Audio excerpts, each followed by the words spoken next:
ચલો good evening બધાને. Lecture start કરીએ આપણે. સાયન્સ એન્ડ ટેકનોલોજીનો બેઝિક્સ ખાલી સિમ્પલ વસ્તુ જોવાની છે આપણે. ઓકે, સૌથી પહેલાં તો અગેન સિલેબસ જે છે આપણે જોઈએ કે ભાઈ કઈ રીતના પૂછાય. આમાં પણ જિયોગ્રાફીની જેમ છે, પ્રિલિમ્સ મેન્સ ઇન્ટરવ્યૂ ત્રણેયમાં તમને કામ આવી શકે છે.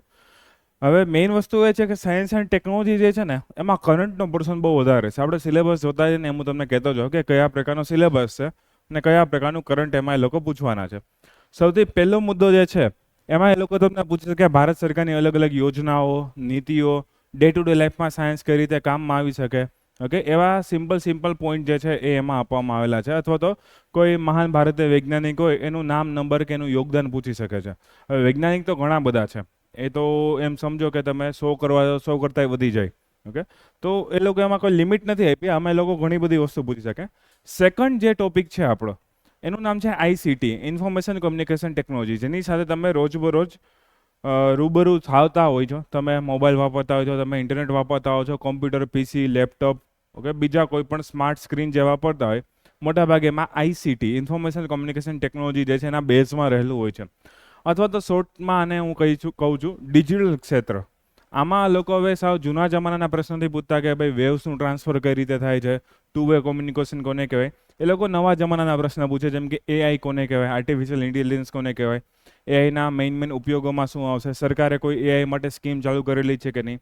એઆઈની સાથે સાથે હોય છે અમુક બીજી વસ્તુ, જેમ કે રોબોટિક્સ હોય, ઓકે, બિગ ડેટા એનાલિસિસ હોય, ક્લાઉડ કમ્પ્યુટિંગ હોય. તમે બધા ગૂગલમાં ફોટો સ્ટોર કરો છો, પછી કોઈના પણ ફોનમાં તમારે લોગિન કરો તો એ ફોટા તમને મળી શકે. ઓકે, એક પ્રકારનું ક્લાઉડ કમ્પ્યુટિંગનું એક્ઝામ્પલ થયું છે.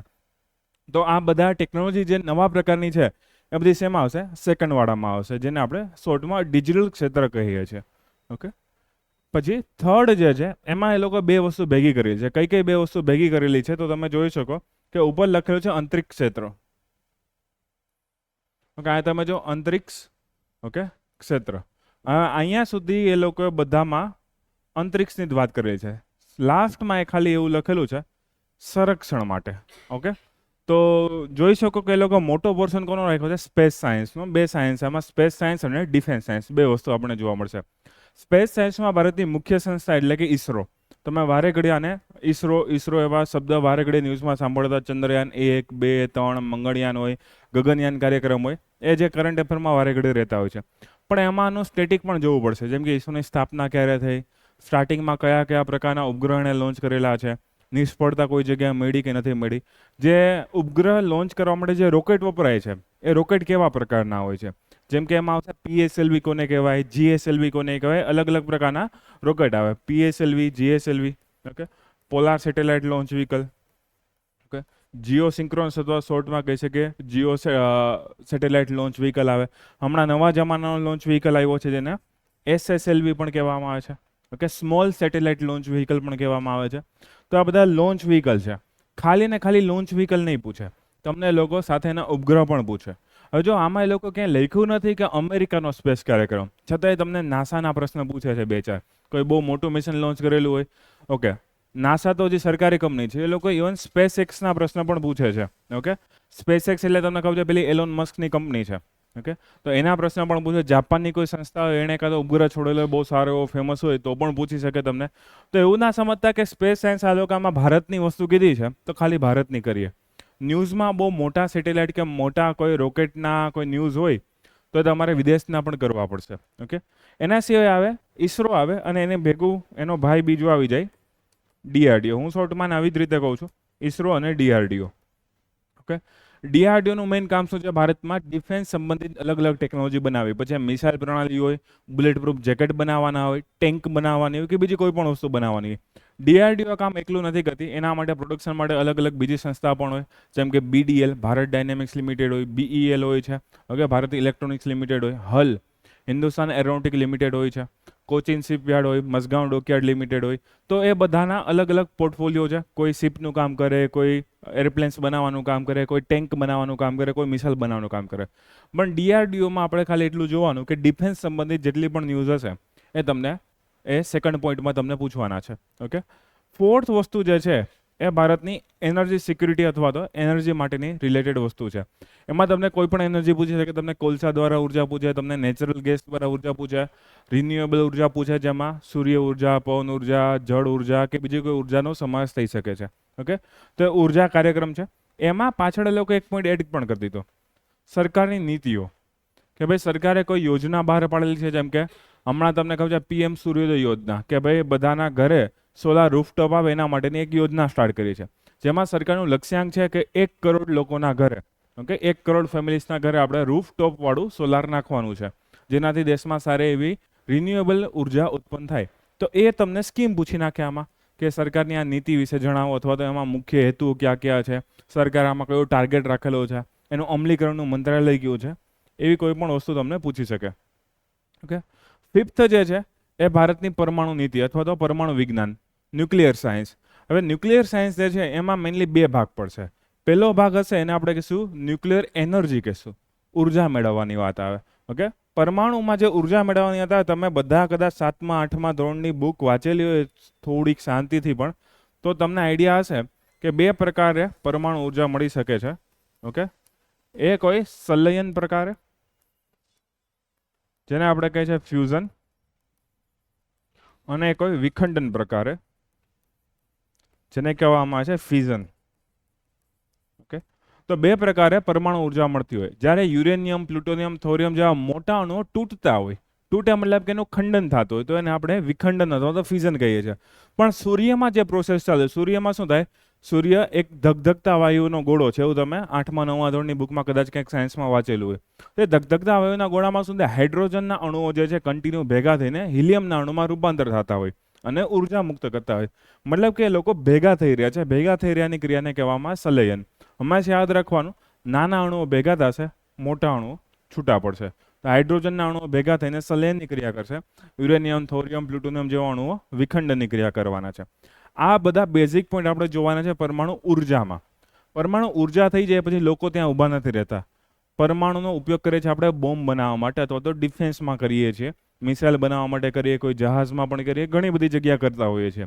તો પરમાણુ શસ્ત્રોની વાત કરવામાં આવશે.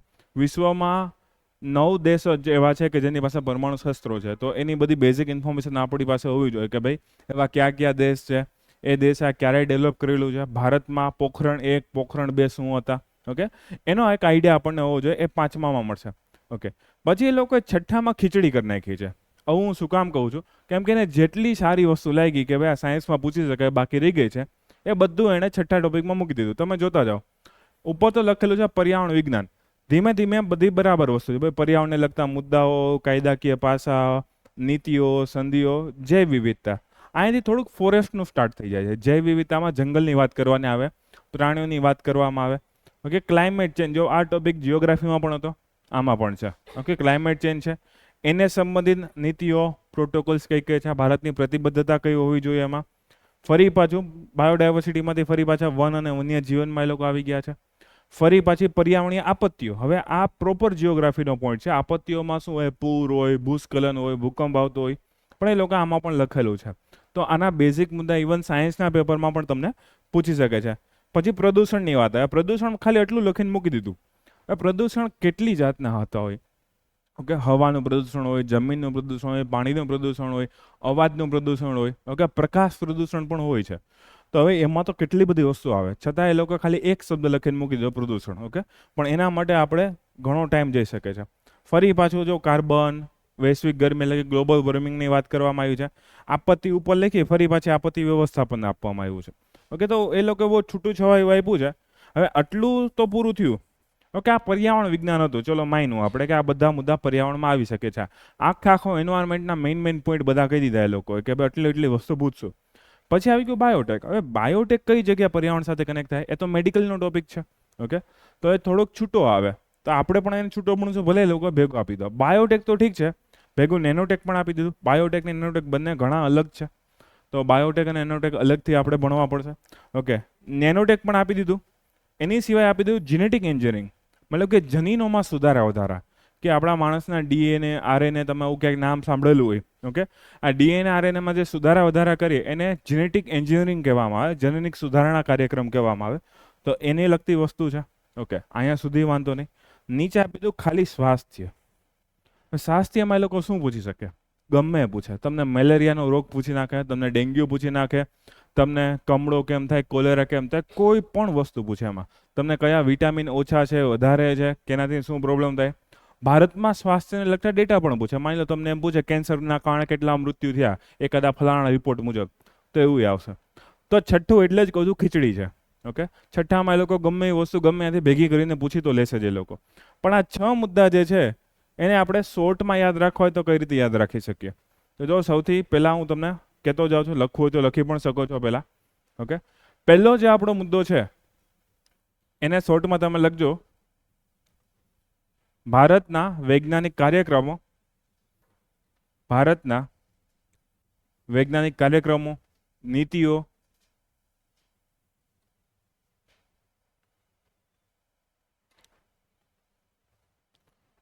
પ્લસની સાઇન કરી નાખજો, ભારતીય વૈજ્ઞાનિકોનું યોગદાન, ભારતીય વૈજ્ઞાનિકોનું યોગદાન. બસ એટલું શોર્ટમાં યાદ રાખવાનું, લાંબુ લાંબુ યાદ નહીં રાખવાનું. ઓકે,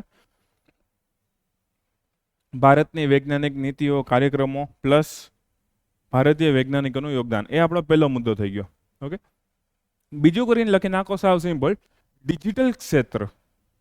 ડિજિટલ ક્ષેત્ર, જે લોકો ઇંગ્લિશ વાળા ડિજિટલ સેક્ટર લખી નાખે. ઓકે, ડિજિટલ ક્ષેત્ર. ઓકે, સાવ સિમ્પલ. એમાં મેઇન બધી વસ્તુ આવી જાય. 4G 5G નો તફાવત, એઆઈ, રોબોટિક્સ, ઓકે, ઈમેલિંગની વાત આવી જાય, કોઈ સ્પાયવેર, રેન્સમવેર, માલવેર આવે તો એની પણ વાત આવી જાય. ઓકે, થર્ડ લખો તમે અવકાશ વિજ્ઞાન અને સંરક્ષણ વિજ્ઞાન. ઓકે, છૂટું પણ લખી શકો, ભેગું પણ લખી શકો. અવકાશ વિજ્ઞાન અને સંરક્ષણ વિજ્ઞાન. અવકાશ વિજ્ઞાન, સંરક્ષણ વિજ્ઞાન. કાઉન્સમાં યાદ રાખવું ઈસરો અને ડીઆરડીઓ. ઓકે, એ બે મેઇન સંસ્થા પર વધારે ફોકસ રાખવાનું. અંતરિક્ષ વિજ્ઞાન અને સંરક્ષણ વિજ્ઞાન, કાઉન્સમાં ઈસરો અને ડીઆરડીઓ. ઓકે, પછીનો પોઈન્ટ લખો ઉર્જા ક્ષેત્ર, એનર્જી સેક્ટર અથવા તો ઉર્જા ક્ષેત્ર. કે એમાં કોઈ પણ વસ્તુ પૂછી શકશે તમને. પછી પાંચમું ક્ષેત્ર લખો પરમાણુ વિજ્ઞાન, ન્યુક્લિયર સાયન્સ, પરમાણુ વિજ્ઞાન. એના કાઉન્સમાં બે વસ્તુ યાદ રાખજો, ઉર્જા અને હથિયારો. કાઉન્સમાં લખી નાખજો ઉર્જા અને હથિયારો. પરમાણુ ઉર્જાનું પણ ભણવાનું, પરમાણુ હથિયારોનું પણ ભણવાનું. ઓકે, પછીનો પોઈન્ટ લખો પર્યાવરણ વિજ્ઞાન.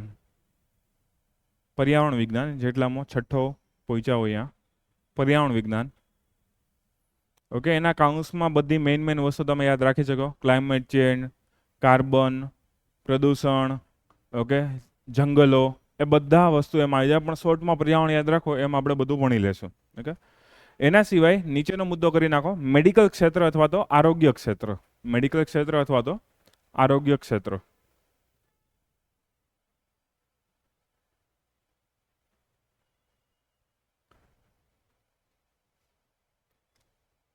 ઓકે, હજુ એક કરીને લખી નાખો અન્ય.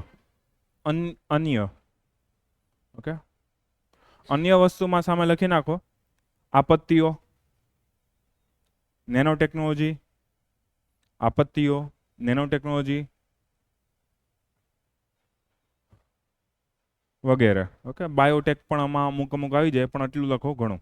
તો આ આપણા મેઇન પોઈન્ટ થઈ ગયા કે જે આપણા સાયન્સમાં આવે. જીઓગ્રાફીમાં મેં તમને કીધું હતું કે ભાઈ એટલી 4 બુક વાંચજો, રેફરન્સ માટે આ બુક વાંચજો. આમાં એવું નહીં કહી શકું. શું કામ એમ? કેમ કે આમાં કોઈ ફિક્સ બુક જ નથી. બીજું એ કે સાયન્સના તમે પીવાયક્યુનું એનાલિસિસ કરો ને તો તમને આઈડિયા આવે કે મોટા ભાગના પ્રશ્નો જે છે ને 50 ક્વેશ્ચન, આમાંથી 25 થી 30 ક્વેશ્ચન કરંટ અફેરમાંથી જ પૂછાય. કરંટ અફેર બેઝ પણ હોઈ શકે છે કે કદાચ 1-2 વર્ષ જૂનું કરંટ અફેર છે પણ એ કોઈ બુકમાં અપડેટ ના થયું હોય. ઓકે, કદાચ તમને એવો પ્રશ્ન પૂછે, ચંદ્રયાન 2 નો પ્રશ્ન પૂછી નાખો. ચંદ્રયાન 3 તમે વાંચતા હોય ને જ્યારે, તો ચંદ્રયાન 2 નો ડેટા એકવાર જોઈ લેવાનો હોય તમારે. ઓકે, તો જીપીએસસી ઘણીવાર એવું કરે છે કે એકવાર 2019-20નું પેપર હતું ત્યારે ચંદ્રયાન 2 લોન્ચ થવાનું હતું. એ લોકો પ્રશ્ન પૂછ્યો ચંદ્રયાન 1નો. ઓકે, ચંદ્રયાન 2 ના બીજા 2 પ્રશ્નો તો હતા જ, પણ જે લોકો ચંદ્રયાન 2 વાંચતા હોય એને એટલો થોડોક બેઝિક માઇન્ડમાં કન્સેપ્ટ ક્લિયર રાખવાનો કે હું 1 નંબરનું જોઈ લઉં કે ભાઈ આમાં શું છે શું નથી, XYZ બીજી કોઈ પણ વસ્તુ હોય. ઓકે, તો એ રીતે કરંટ બેઝ ડેટા પણ તમને પૂછી શકે. તો એક ખાસ યાદ રાખજો કે તમારું જ્યારે પણ કરંટ અફેર વાંચતા હોય ત્યારે એમાં સાયન્સને વધારે ટાઈમ આપવો, એન્વાયરમેન્ટને વધારે ટાઈમ આપવો. શું કામ? કેમ કે આમાંથી 25 થી 30 ક્વેશ્ચન મોસ્ટ ઓફ એમાંથી જ થાય. બીજા 20-25 ક્વેશ્ચન તમારા સ્ટેટિકમાંથી નીકળી શકે. ઓકે, અને ખાસ માઇન્ડમાં એક વાત યાદ રાખવી, જે લોકો કોમર્સ, આર્ટ્સના કે સાયન્સના કોઈ પણ બેકગ્રાઉન્ડના હોય, આમાં બેઝિક સાયન્સ નથી પૂછતા તમને. ફિઝિક્સ, કેમિસ્ટ્રી, બાયોલોજી એવું નથી પૂછતા તમને. આમાં શરીરના કોષની રચના નહીં પૂછે તમને. આમાં એવું નહીં પૂછે કે ભાઈ બહિર્ગોળ અંતર્ગોળ અરીસાનો તફાવત શું છે. તમને આમાં એવો પ્રશ્ન નહીં પૂછે ભાઈ પ્રકાશના પરાવર્તનના નિયમો સમજાવો, એવું નથી પૂછવાના. ઓકે, સાયન્સ અને ટેકનોલોજી છે, મતલબ કે તમને સાયન્સનો ઉપયોગ જે જગ્યાએ ટેકનોલોજીમાં થતો ને એવા પ્રશ્ન પૂછશે. પણ તો કોઈક વાર જીપીસી દગો કરે, 2-3 ક્વેશ્ચન બેઝિક સાયન્સના પૂછી લે, પણ એ સિલેબસમાં આપ્યા નથી. ઓકે, તો તમારે તમારી રીતે પ્રિપેર રહેવાનું. જ્યારે પણ સાયન્સ ચાલુ થાય ત્યારે કે ભાઈ બેઝિક સાયન્સ તમને એટલીસ્ટ થોડું ઘણું ક્લિયર હોવું જોઈએ. મારે તમને એવું ના સમજાવવું પડે કે ભાઈ સૂર્યમાંથી પ્રકાશ કેમ આવ્યો અને પૃથ્વી ઉપર કેમ આવ્યો. મારે ડાયરેક્ટ જે છે એના પછીના પોઈન્ટ હોય એ જ મારે તમને સમજાવવાના રહે.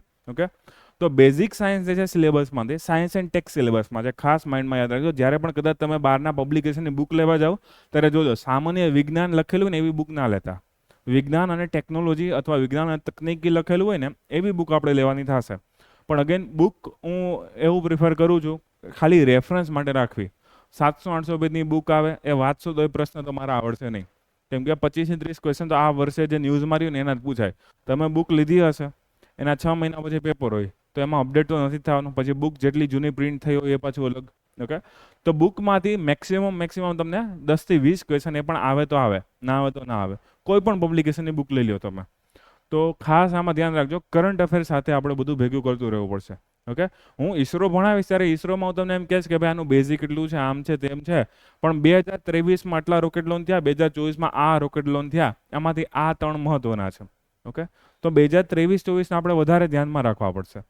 બેઝિક તો કરી જ લેશું આપણે એમાં. ઓકે, તો એ ખાસ ધ્યાન રાખજો. તમે જ્યારે બુક વાંચો ત્યારે એમાં ખાલી ઈસરોનું બેઝિક જ આપેલું છે, એમાં 2023-24 નહીં આપેલું હોય, કેમ કે તો ત્યાં કરંટમાં છે, ચાલુ છે, ન્યૂઝમાં છે. ઓકે, તો ખાસ ધ્યાન રાખજો કે આમાં જેટલા પણ ટોપિક છે, 6 ટોપિક મેં તમને 8 લખાવ્યા છે, પણ એ બધા ટોપિક જે છે એ તમારા કરંટના પર્સપેક્ટિવથી જોતા રહેવાના. ઓકે, એવું નહીં કે ભારતમાં તમે આર્યભટ્ટનું નામ વાંચી લીધું કે બીજા કોઈ વૈજ્ઞાનિકનું હોમી ભાભાનું નામ વાંચી લીધું કે વિક્રમ સારાભાઈનું નામ વાંચી લીધું, તમારા વૈજ્ઞાનિકો પૂરા થઈ ગયા એવું ના માનતા. ઓકે, છેલ્લા 2 વર્ષમાં કોઈ નવા વૈજ્ઞાનિકે નવો કાર્યક્રમ કરેલો હોય તો તમને પૂછશે. તો વૈજ્ઞાનિકો એટલા એવા નહીં કે જે તમે આજ સુધી 10માં 9માં ધોરણમાં ભણેલા છે એ બધા વૈજ્ઞાનિકો ના સમજતા. બીજા કોઈ પણ વૈજ્ઞાનિકો તમને આમાં પૂછી શકે છે. ઓકે, તો ખાસ ધ્યાન રાખજો, કરંટ અફેરની સાથે વાંચવાનું. લખવું હોય તો લખી પણ નાખો. કરંટ અફેરની સાથે લગભગ 25 થી 30 ક્વેશ્ચન કરંટ અફેરના પૂછાય છે. તો વિજ્ઞાન અને ટેકનોલોજી કરંટ અફેરની સાથે. ઓકે, ઓનલાઈનમાં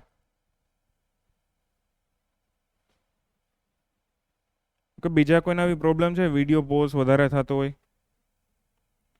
ઓકે, પહેલું મેં કીધું ભારતના વૈજ્ઞાનિકો અને ભારતની વૈજ્ઞાનિક નીતિઓ. ઓકે, પહેલું મેં એવું કીધેલું છે, ભારતના વૈજ્ઞાનિકો, ભારતની વૈજ્ઞાનિક નીતિઓ. ક્લિયર? તો આ આપણો પ્રિલિમ્સનો સિલેબસ છે. બીજી વસ્તુ કે કદાચ તમે આર્ટ્સ કે કોમર્સ બેકગ્રાઉન્ડમાંથી હોય તો થોડું કદાચ અઘરું પણ પડશે કે આ બધા રોકેટ બોકેટ કેમ પહેલા જ લેક્ચરમાં ઉડવા માંડ્યા છે. કેમ કે હું જનરલી એવું કરું છું, જે મોસ્ટ એમપી ટોપિક હોય ને પહેલાં લઈશ. ને આમાં તમારામાંથી હું અગેન કહી દઉં, મોસ્ટ એમપી ટોપિક છે ઈસરો ડીઆરડીઓ વાળો, અંતરિક્ષ વિજ્ઞાન અને સંરક્ષણ વિજ્ઞાન. ઓકે, એમાંથી દર વખતે તમે જોવા જાઓ તો ઘણા બધા ક્વેશ્ચન પૂછે છે અને રિપીટ પણ કોક વાર થતા હોય છે. પીએસએલવી જીએસએલવી ઘણી વાર રિપીટ થયો છે. ઓકે, તો અંતરિક્ષ વિજ્ઞાન અને સંરક્ષણ વિજ્ઞાન આપણા માટે આઈએમપી રહેશે. એના પછી જો કોઈ આઈએમપી હોય ને તો પર્યાવરણ વિજ્ઞાન રહે, પણ એમાં તમને ખબર ખીચડી બહુ મોટી છે તો એને કરવામાં ટાઈમ જશે. તો કોસ્ટ બેનિફિટ રેશિયો જેનો વધારે ને તો પરમાણુ વિજ્ઞાન, કેમ કે પરમાણુ વિજ્ઞાનનો ખાલી એક જ લેક્ચર મારે જોતો હોય, પણ છતાં એમાંથી 3 થી 4 ક્વેશ્ચન પૂછાય છે અને એકદમ ઇઝી લેવલના પૂછે. એમાં એવું નથી કે બહુ અઘરા પૂછે. પ્લસ પરમાણુ વિજ્ઞાનમાં ડેઈલી અપડેટ બહુ ઓછું થાય, એમાં અપડેટ ઓછું આવે તો તમને એક શાંતિ રહે મગજમાં કે કાલ સવારે કોઈ નવો બોમ્બ ફોડવાનો નથી પરમાણુનો. ઓકે, ને ફોડશે તો એ મહિના દિવસ સુધી ન્યૂઝમાં રહે છે, તો અમને એ તો આઈડિયા આવી જ ગયો છે કે આટલું બધું ન્યૂઝમાં રહ્યું છે. તો પરમાણુ વિજ્ઞાનનો કોસ્ટ બેનિફિટ રેશિયો સારો છે, કેમ કે તમે એક લેક્ચર ભરીને અથવા વધીને 1.5 લેક્ચર ભરીને તમે આરામથી 3-4 ક્વેશ્ચન અટેમ્પ્ટ કરી શકો, એ પણ એકદમ ઇઝી લેવલના તમને લાગશે. ઓકે, તો પરમાણુ વિજ્ઞાન જે છે એ થોડુંક ઇઝી રહે. પ્લસ બીજો ફાયદો એ રહે કે તમે ડીઆરડીઓ અથવા તો સંરક્ષણ વિજ્ઞાન ભણેલા હોય તો ભેગા પરમાણુ બોમ્બના પણ આપણે લક્ષણોને એ બધું જોઈ શકીએ, તો એ કનેક્ટેડ પણ રહે છે. તો આપણા પહેલા 2 ટોપિક તો એ જ રહેશે. ઓકે, પછી હું જોતો જઈશ તમારી કેપેસિટી કેવી છે એ મુજબ થોડા ઘણા ટોપિક આગળ પાછળ કરી શકું. જનરલી આના પછી ડિજિટલ ક્ષેત્ર ને એવું બધું લેતો હોઉં છું કે ભાઈ ડિજિટલ ક્ષેત્રમાં કઈ કઈ વસ્તુ આવે, કઈ ના આવે, કઈ ટેકનોલોજી આવે. ઓકે, પર્યાવરણ છેલ્લે રાખો કેમ કે બહુ મોટો ટોપિક છે. પર્યાવરણ વચ્ચે કરાવું તો તમને કંટાળો બહુ આવી જાય. પર્યાવરણમાં અમે કંટાળો આવે લોકોને. ઓકે, તો પછી તમે ભાગી જાઓ એના કરતાં એને હું છેલ્લે જ રાખું છું. આમે છેલ્લે અડધા જ લોકો વધ્યા હોય, બહુ વધ્યા ના હોય. ઓકે, પણ કાંઈ વાંધો નહીં. તો ખાસ યાદ રાખજો કે આ વાળો ટોપિક જે છે આપણો મોસ્ટ એમ્પી છે. ઉર્જાવાળો ટોપિક, એમાં અત્યારે એવું થાય છે કે આખો ટોપિક વાંચો ને તો એ માંડ 1 કે 2 પ્રશ્ન, અને એ પૂછાય તો પૂછાય. હવે કોલસાના, થર્મલ એનર્જીના કે એવા પ્રશ્ન નથી પૂછતા તમને. હા, કરંટ અફેરમાંથી સોલારના અને વિન્ડના પ્રશ્ન પૂછે, પણ એ લોકો આમાં એનો પ્રોપરલી ઉલ્લેખ નથી કરેલો. ઓકે, તો એ આપણે કરંટ અફેરમાં અલગથી જ જોવાના. સોલારમાં શું હોય, વિન્ડમાં શું હોય, ટાઇડલ એનર્જીમાં શું હોય. ઓકે, તો આ વાળો ટોપિક છે ને એ બહુ ઓછો કામમાં આવશે, પણ હા, મેઇન્સમાં કદાચ એના પ્રશ્ન વધારે પૂછી શકે તમને. ઓકે, તો આ તમને સાવ સિમ્પલ સિલેબસ કીધો. હવે આપણે એકવાર મેઇન્સનો સિલેબસ પણ જોઈ લે ભેગો પછી જ આપણે પીવાયક્યુના અમુક પોઈન્ટ જોઈએ. આજે આપણે 50 પીવાયક્યુ નથી જોવાના, અમુક 10-12 પીવાયક્યુ જોશું ખાલી. ઓકે, હવે તમે મેઇન્સનો સિલેબસ જો તો એમાં થઈ ગયા છે ટોટલ 9 ટોપિક. ઓકે, તો જો થોડાક વધી ગયા. કયા કયા વધ્યા ખાલી એ જ જોઈએ. તમે પ્રિલિમ્સના છે એ તો માઇન્ડમાં રાખજો, તમે લખેલા તમારી સામે છે નોટ્સમાં. ઓકે, જોતા જઈએ કે સૌથી પહેલો ઉમદા માનવ જીવન, મતલબ કે પહેલો ટોપિક જે છે એમ જ છે વિજ્ઞાનનો ઉપયોગ શું છે, વિજ્ઞાનની ભારતની નીતિઓ શું છે, ભારતના વૈજ્ઞાનિકોનું મહત્વ શું છે. ઓકે, તો એ બધી વસ્તુ છે પહેલામાં આવશે. બીજું આઈસીટી સેમ ટુ સેમ છે. ત્રીજું અંતરિક્ષ કાર્યક્રમ, અને નીચે આવી ગયું ડીઆરડીઓ, જો એ લોકો સેમ ડીઆરડીઓ લખેલું છે, સેમ આવી ગયું. ઓકે, ભારતની ઉર્જા સેમ છે, ઉર્જા ક્ષેત્ર લખેલું છે. પરમાણુ નીતિ સેમ છે, પરમાણુ ક્ષેત્ર. ઓકે, તો આટલા ટોપિક તો સેમ છે. એક છઠ્ઠો ટોપિક તમારા માટે નવો આવશે, પર્યાવરણ એકલું નહીં, પર્યાવરણની સાથે વિકાસ. Okay, development versus science. તો આની વાત જિયોગ્રાફીમાં પણ મેં થોડીક કરેલી હતી કે ભાઈ જેટલું આપણે ઉર્જા વાપરીએ, જેટલું આપણે તમે વાહનો ચલાવો છો, એનાથી ઇકોનોમી તો આગળ વધે છે, પણ એનાથી પર્યાવરણને પણ નુકસાન થાય છે. તો એને બેલેન્સ કરવા માટે જે પણ ટકાઉ વિકાસની વાત કરવામાં આવતી હોય એ તમારા છઠ્ઠા મુદ્દામાં કરવામાં આવશે. ઓકે, તો તમે જ્યાં પર્યાવરણવાળો પોઈન્ટ લખો ને એના કાઉન્સમાં લખી નાખો મેઇન્સ માટે વિકાસકીય મુદ્દાઓ અને પર્યાવરણીય મુદ્દાઓ. ઓકે, વિકાસકીય મુદ્દાઓ અને પર્યાવરણીય મુદ્દાઓ. વિકાસ અને પર્યાવરણને સાથે સાથે જોવું પડશે.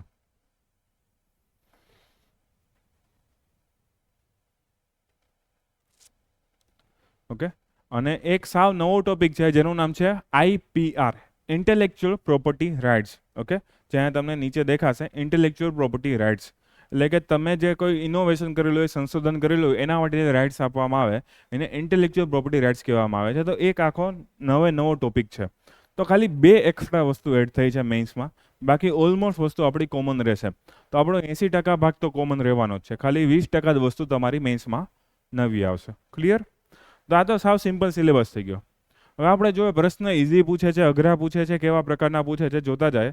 જનરલી એવું હોય છે સાયન્સમાં બહુ પ્રિડિક્ટેબલ નથી હોતું. જેમ કે તમે હિસ્ટ્રી વાંચો, જિયોગ્રાફી વાંચો કે પોલિટી વાંચો, તમને આઈડિયા હોય કે ભાઈ ફંડામેન્ટલ રાઇટ્સમાંથી 2-4 પ્રશ્ન પૂછાશે. ઓકે, તમે હિસ્ટ્રી વાંચતા હોય તો તમને એટલી ખબર હોય મૌર્ય વંશ કે ગુપ્તા વંશમાંથી 2-4 પ્રશ્ન આવી શકે, સિંધુ ખીણમાંથી 1-2 પ્રશ્ન આવી જશે, પેલું વિજયનગર કે ચોલ પાંડ્યામાંથી ઇનસોર્ટ સાઉથમાંથી 1-2 પ્રશ્ન આવી જાય, ગાંધીજીના સમયના 2-4 પ્રશ્ન. તો એવું પ્રિડિક્ટ કરી શકો તમે, અને એ લોકો ડિવાઇડ પણ જનરલી એવું જ કરતા હોય.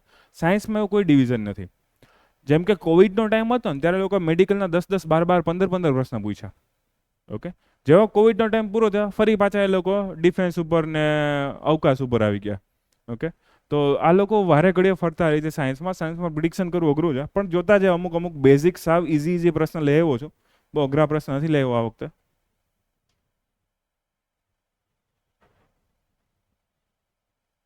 કે આ જો જીએસએલવી પીએસએલવી હમણાં કહેતા હતા, શેનો ભાગ થશે? ઈસરોનો ભાગ થશે. તમે જોઈ શકો અવકાશ વિજ્ઞાન તમે જ્યાં લખેલું છે એનો ભાગ થશે.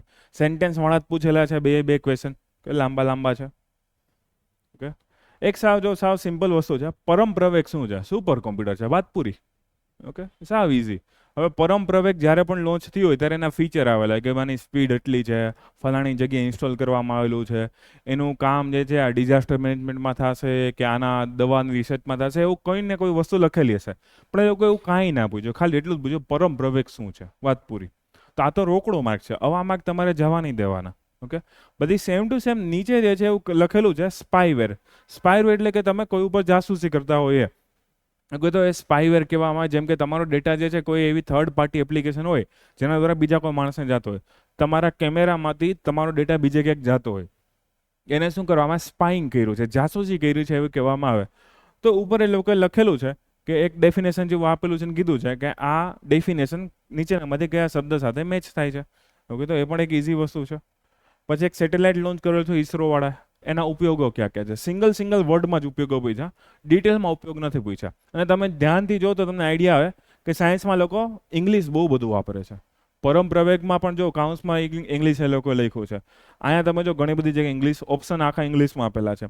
ઓકે, અર્થ ઓબ્ઝર્વેશન સેટેલાઇટનું એ લોકો ગુજરાતી કર્યું જ નથી, પણ હકીકતમાં એનું પૃથ્વી નિરીક્ષણ ઉપગ્રહ એવો ગુજરાતી થઈ શકે છે. ઓકે, તો હું ગુજરાતી ઇંગ્લિશ બંને એટલું મેનેજ કરવાની ટ્રાય કરીશ, પણ મોટા ભાગે એવું થશે કે તમારે ઇંગ્લિશ શબ્દ ભેગા ભેગા યાદ રાખવા જ પડશે.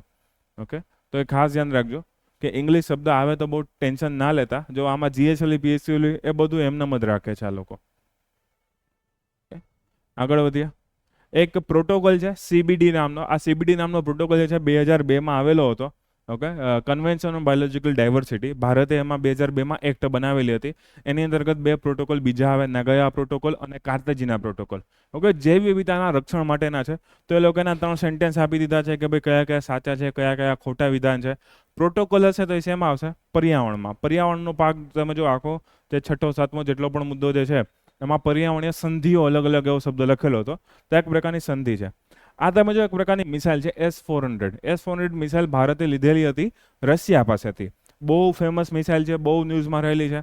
ઇવન 2 થી 3 વાળાના MCQ અલગ અલગ ઘણી એક્ઝામમાં આવી ગયા છે, હજુ પણ આવતા રહે છે. કેમ કે આપણે 5 મિસાઇલ સિસ્ટમ આવી ખરીદી લીધી, 3 આવી ગઈ છે, 2 રશિયા યુક્રેનમાં યુદ્ધ થયું તો આજે એની ડિલિવરી પોસ્ટપોન થઈ ગઈ છે. તો ફરી પાછી જ્યારે પણ એ આપણને મળશે ને 2 બીજી મિસાઇલ્સ, તો એ લોકો ફરી પાછા ન્યૂઝમાં લઈ આવશે, ફરી પાછું તમને પણ પૂછવા મળશે. તો S-400 મિસાઇલ જે છે વારે ઘડે ચર્ચામાં રહેતી હોય છે. જો મિસાઇલના લક્ષણો પૂછી નાખ્યા, કોની પાસેથી લીધી, શું લીધી, એવા ઘણા બધા પોઈન્ટ જે છે પૂછેલા છે. ઓકે, પછી આ તમે જો અર્બન હીટ આઇલેન્ડ, શહેર ગરમી ટાપુ એવું લખેલું છે. તો એના લગભગ કારણો પૂછેલા છે કે કોને કોને કારણે આ વસ્તુ થાય છે, અથવા તો એના ફીચર્સ, એના લક્ષણો ક્યાં ક્યાં છે. આ જીઓગ્રાફીનો ટોપિક છે આમ જોવા જાવ તો. પણ લોકો પર્યાવરણનો શબ્દ લખેલો હતો તો પર્યાવરણની અંતર્ગત પૂછ્યું પર્યાવરણીય આપત્તિઓ, હીટ વેવ્સ જે આવે છે, હીટ વેવની સાથે કનેક્ટેડ આ મુદ્દો છે. ઓકે, તો અગેન એન્વાયરમેન્ટ આપણું બેમાં મિક્સ આવશે, જીઓગ્રાફીમાં, સાયન્સમાં. ઓકે, કંઈ વાંધો નહીં.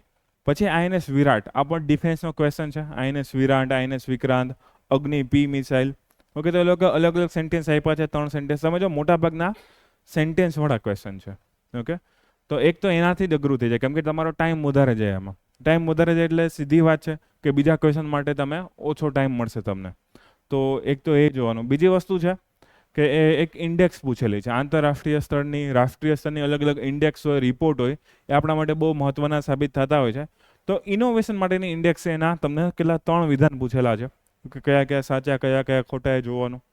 આ તમે જો અવળો મોટો ક્વેશ્ચન બનાવ્યો, લગભગ એ લોકો પોણું પેજ આમાં રોકેલું હતું.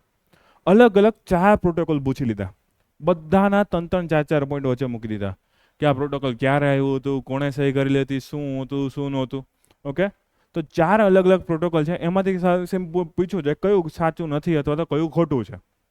જો હવે 4 પ્રોટોકોલ તમને યાદ હોવા જોઈએ. હું તો તમને 20 થી 25 પ્રોટોકોલ ભણાવીશ, એવું નહીં કે 4 જ ભણાવશું આપણે.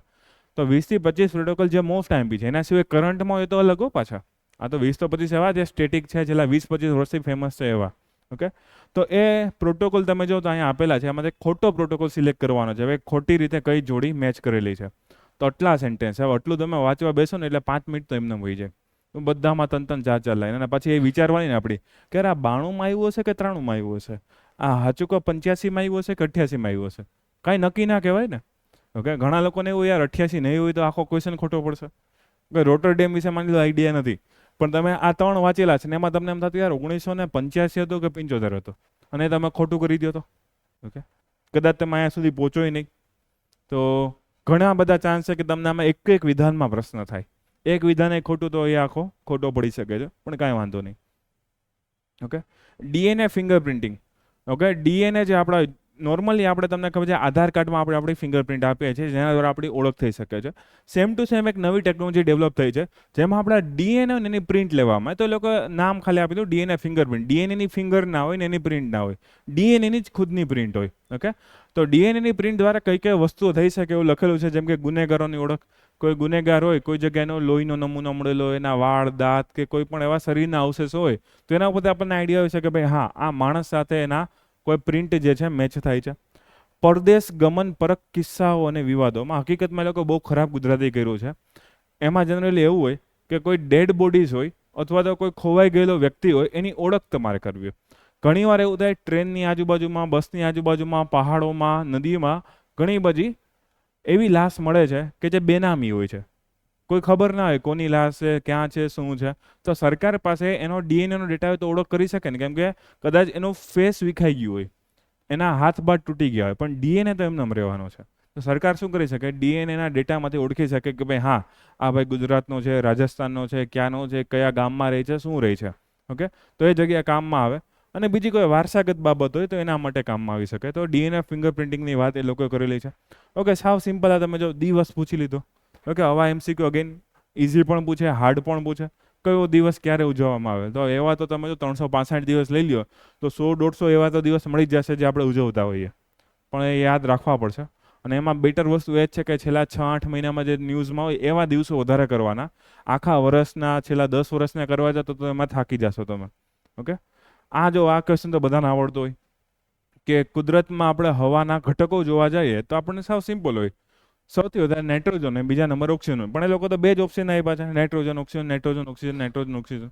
ઓકે, સિમ્પલ યાદ રાખવાનું, નાઇટ્રોજન 78% હોય, ઓક્સિજન 21% હોય. એની સૌથી નજીકનો ઓપ્શન જો તો આ એક જ છે, 78 ને 21, 20.94. એને આપણે શું લખી શકીએ, 21 લખી શકીએ.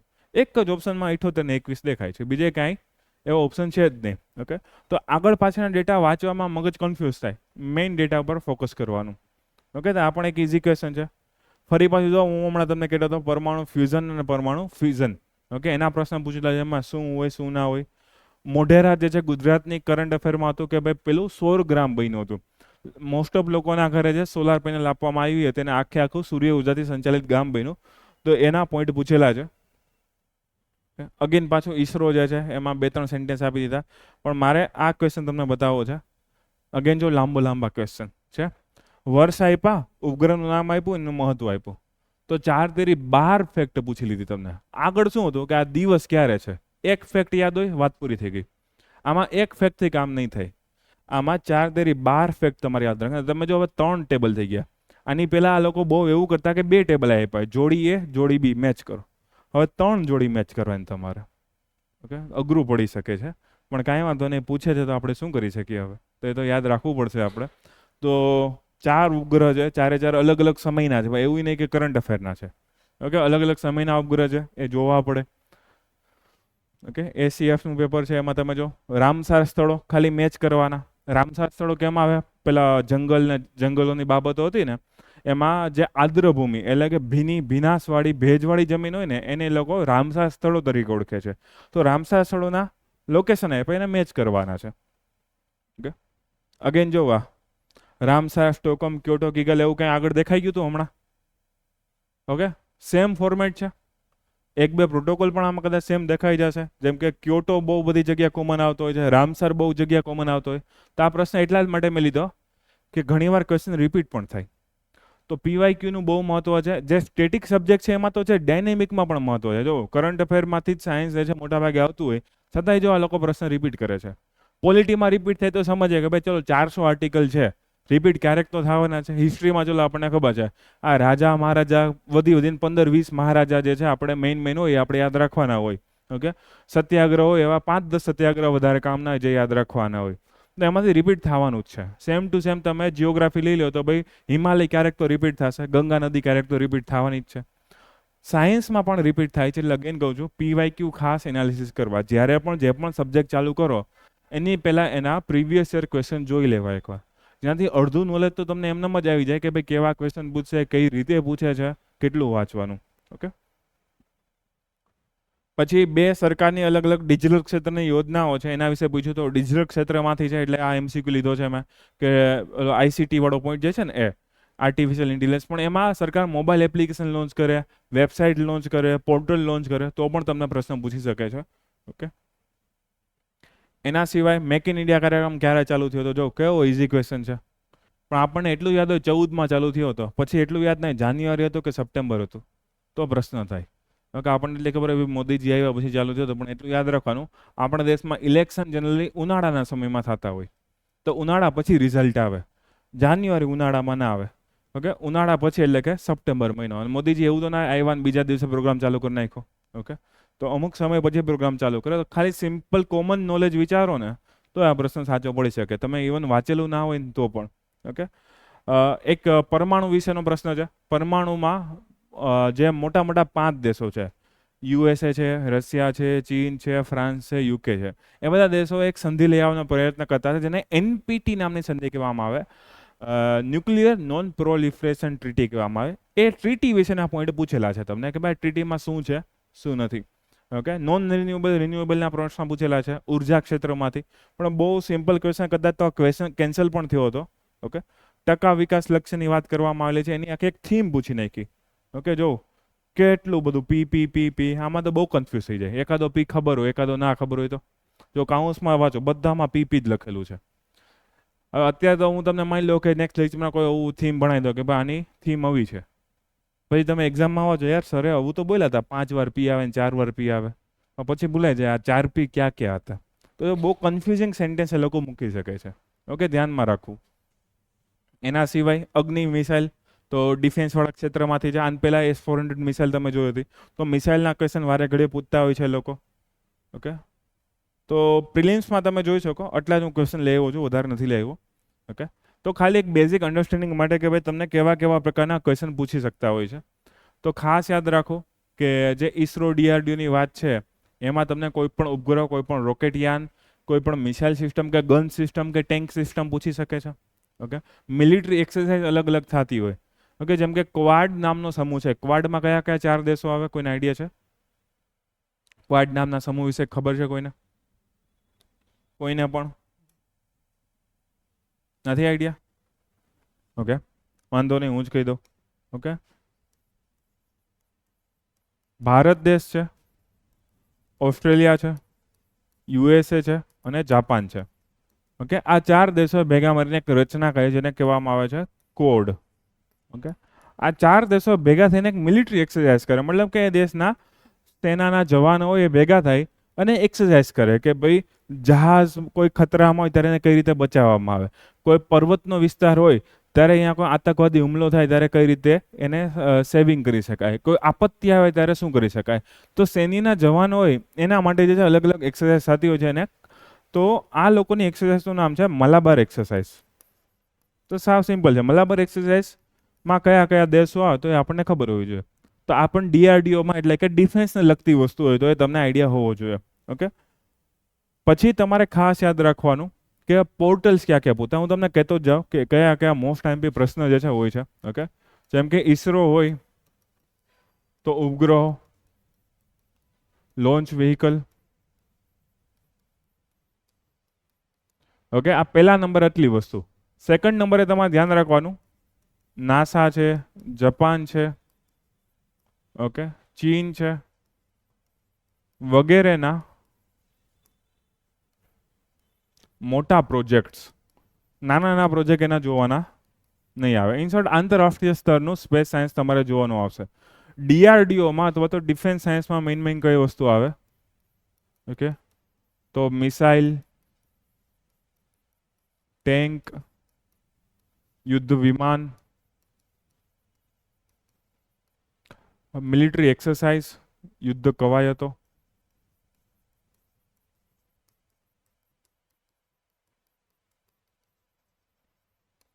ઓકે, આટલી વસ્તુ તમને આવશે.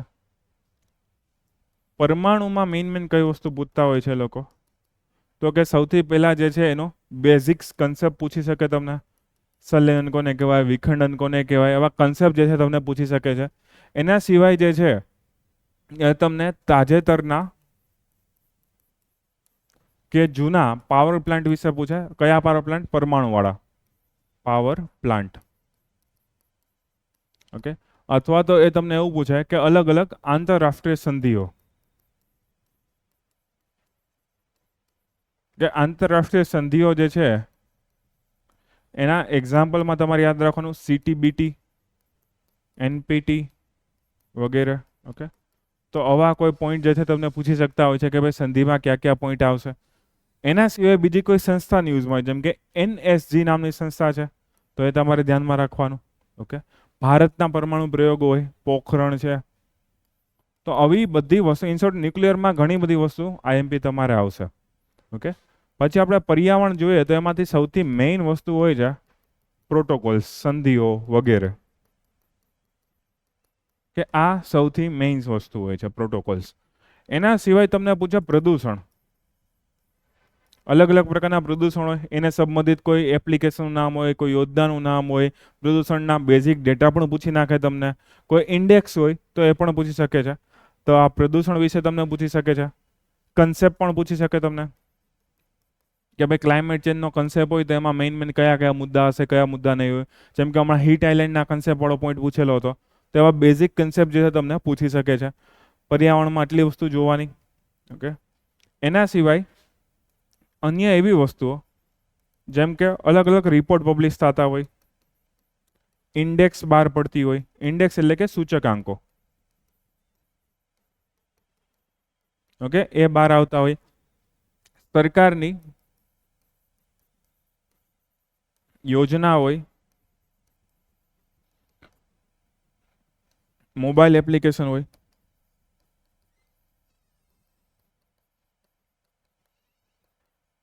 ઓકે, કે એવી કોઈ વસ્તુ એ તમને વધારે પ્રમાણમાં પૂછી શકે છે.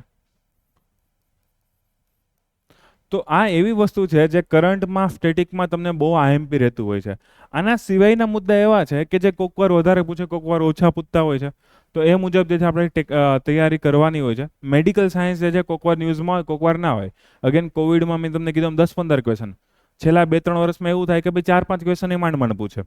તો એ જે છે મેં આઈએમપી નથી કીધું. આ એવા મુદ્દા જે તમને ગમે ત્યારે ન્યૂઝ વાંચતા હોય ત્યારે આ ખાસ ધ્યાનમાં રાખવાના. ઓકે, એના સિવાયના આઈએમપી તમને આગળ લખ્યા સિલેબસ એ તો છે જ, પણ આ તો એવા છે મોસ્ટ આઈએમપી. આ તો કન્ટિન્યુ જ્યારે પણ ન્યૂઝમાં આવે, જ્યારે પણ ન્યૂઝપેપર વાંચતા હોય, કે કોઈ તમે વેબસાઇટ વાંચતા હોય, કે કોઈ મેગેઝિન વાંચતા હોય, એ ગમે ત્યાંથી આ પ્રશ્ન આવે તો એ તમારે યાદ રાખવાના કે હા સરે કીધું તો આ એમપી વસ્તુ છે. પ્રદૂષણ છે તો હું વાંચી લઉં. દિલ્હીમાં પ્રદૂષણના કારણો ક્યાં ક્યાં છે, દિલ્હીમાં પ્રદૂષણ જે છે એમાં કયા કયા પ્રકારનું પ્રદૂષણ જોવા મળે છે, પ્રદૂષણ માટેનો રિપોર્ટ કઈ સંસ્થા બહાર પાડ્યો, એ રિપોર્ટનું નામ શું છે, રિપોર્ટની સંસ્થા કઈ છે, એ સંસ્થાનું હેડક્વાર્ટર ક્યાં છે, એવું પણ પૂછી શકે તમને. ઓકે, તો એટલી વસ્તુ તમારે ખાસ ધ્યાનમાં રાખવાની.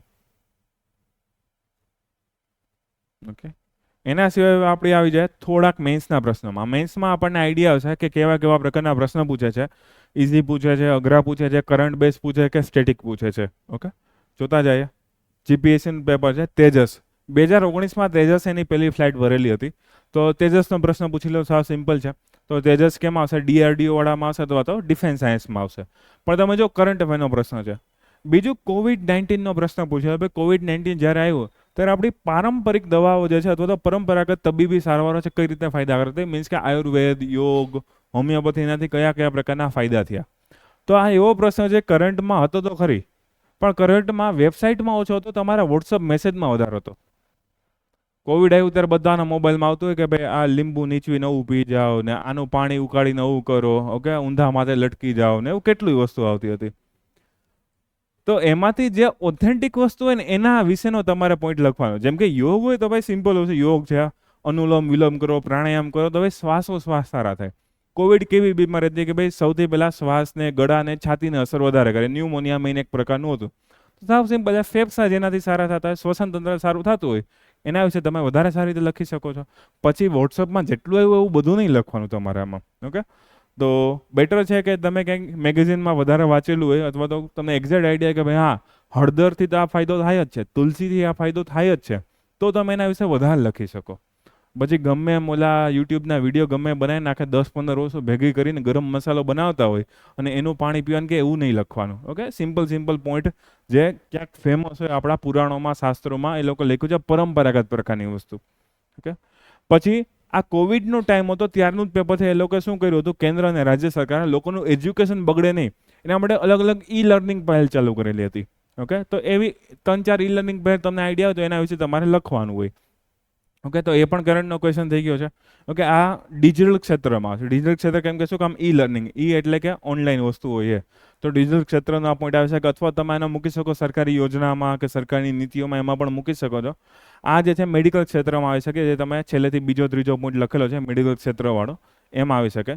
ડેટાવાળો પોઈન્ટ, આપણો ડેટા, ભારતનો ડેટા ભારતમાં જ સચવાઈ શકે. કેમ કે ભારતનો જેટલો પણ ડેટા જનરેટ થતો હોય ને એમાં કંપની ઉપર આધાર છે કે કંપનીનું સર્વર ત્યાં છે. કોઈ કંપનીનું સર્વર કેલિફોર્નિયામાં હોય, યુએસએમાં હોય, કોઈ કંપનીનું સર્વર લંડનમાં હોય, તો શું થાય કે એનો ડેટા અહીંયા સ્ટોર થાય. હવે અહીંયા ડેટા લીક થઈ જાય, માની લો કોઈ સર્વરમાં પ્રોબ્લેમ આવી, તો ભારત સરકાર કઈ રીતે સજા કરી શકે? લંડનમાં તો આપણા નિયમો લાગુ નહીં પડે, કેલિફોર્નિયામાં આપણા નિયમો લાગુ નથી પડવાના.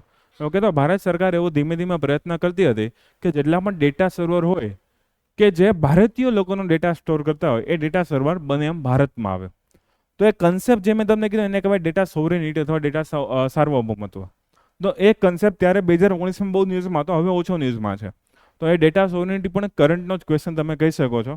ઓકે, પછી 5મો ક્વેશ્ચન એક એવો છે જે આરામથી 7મા 8મા ધોરણની ટેક્સ્ટબુકમાંથી તમને મળી જાય. તમારે રોજ ક્યાં ક્યાં વિટામિન જોઈએ એના વિશે નોંધ લખવાની. આના કરતાં તો ઇઝી ક્વેશ્ચનની આશા રાખવી જ નહીં તમારે કે ભાઈ વિટામિનના ABCDના નામ તમને આવડવા જોઈએ, કયા સ્ત્રોતમાંથી મળે. ઓકે, ઘણી વાર ડૉક્ટર પાસે ચેકઅપ કરાવવા જાઓ અને એ લોકો કહે કે ભાઈ વિટામિન A ઓછું છે, વિટામિન B ઓછું, પછી એક ઓલું ફરફરિયું આપે, નાનકડું કાર્ડ જેવું હોય કે પેમ્પલેટ જેવું, એમાં લખેલું હોય કે ભાઈ વિટામિન A ઓછું હોય ને તો શું ખાવાનું, વિટામિન B ઓછું હોય તો શું ખાવાનું. આ ચેકઅપ માટે રેગ્યુલર જતા રહેવું, વર્ષે 2 વર્ષે ક્યારેક જાઓ તો તમને આઈડિયા આવે તમારા શરીરમાં શું પ્રોબ્લેમ છે. બાકી અચાનક રોગ એકદમ વધી જાય ને ત્યારે ખબર પડે હાય હાય આ તો એવું થઈ ગયું. ઓકે, હાડકાં ભાંગવા માંડ્યા, વિટામિન D નહોતું, વિટામિન C નહોતું. ઓકે, સ્કિનના કોઈ પ્રોબ્લેમ હોય તો વિટામિન Cમાં હોય, વિટામિન Bમાં માંસની સિસ્ટમ હોય, વિટામિન A જે મારે છે, આંખની વસ્તુ હોય. ઓકે, તો એના બેઝિક સ્ત્રોતના નામ તમને આઈડિયા હોવી જોઈએ, એનાથી ફાયદો શું થાય, એ ના ખાઈએ તો આપણને કોઈ રોગ થઈ શકે. એકદમ 7મા 8મા ધોરણની બુક કોઈ પણ ગોતશો ને તો એમાં તમને આરામથી મળી જશે કે કયા કયા વિટામિન છે, કયા કયા રોજબરોજના ખોરાકમાંથી તમને મળી શકે છે. તો જો 5માંથી 4 ક્વેશ્ચન કરંટના છે, એક જ ક્વેશ્ચન કેવો છે, સ્ટેટિક પ્રકારનો પૂછેલો છે. નેક્સ્ટ પેપર પણ જોઈ લે. BS નોર્મ્સ, તમારા બધા લોકો જે છે કોઈ બાઇક લઈને, કોઈ સ્કૂટી લઈને, કોઈ કાર લઈને કદાચ આવ્યું હોય તો તમારે એક આઈડિયા હોવો જોઈએ કે તમારે PUC સર્ટિફિકેટ કઢાવવાનું હોય.